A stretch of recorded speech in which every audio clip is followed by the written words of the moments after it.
Friends, welcome to new சமையல். இன்றைக்கி நம்ம பார்க்க போகிறது ருசியான சத்தான கோதுமை அல்வா. அதோட இன்க்ரீடியன்ஸ் இதோ.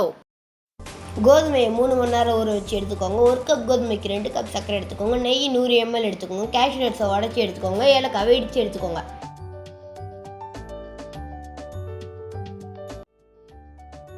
இப்போ நம்ம செய்முறையை பார்ப்போம். ஊற வச்ச கோதுமையை அரைச்சி வடிகட்டி பால் எடுத்துக்கோங்க. இது வரைக்கும் கோதுமை மாவை கரைச்சி பால் எடுத்து அல்வா செஞ்சு தான் பார்த்துருப்போம். நம்ம கோதுமையை ஊற வச்சு பால் எடுத்து அல்வா செய்ய போகிறோம். பாலை கிளறிக்கிட்டே இருங்க, உடனே திக்காயிடும்.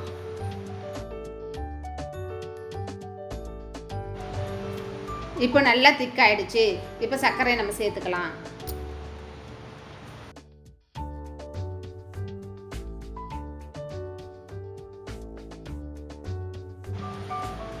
ஒரு பக்கம் அது கொதிச்சுக்கிட்டே இருக்கட்டும்.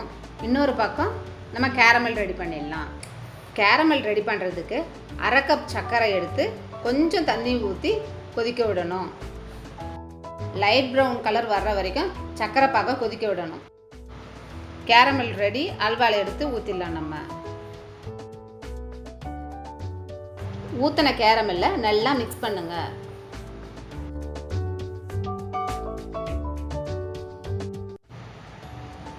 இப்போ கொஞ்சம் கொஞ்சமாக நெய்யை ஆட் பண்ணி கிளறிக்கிட்டே இருங்க.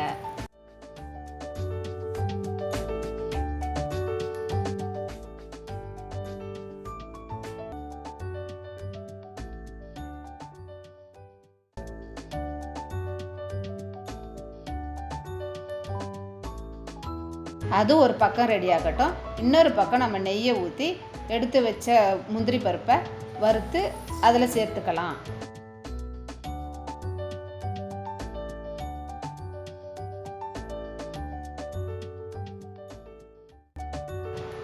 இப்போ முந்திரி பருப்பை நல்லா ஃப்ரை ஆகிடுச்சு.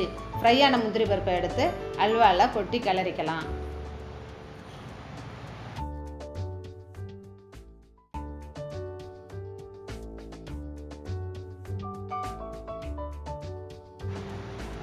இடித்து வச்ச ஏலக்காவை அல்வாவில் சேர்த்து கிளறி இறக்கிடலாம்.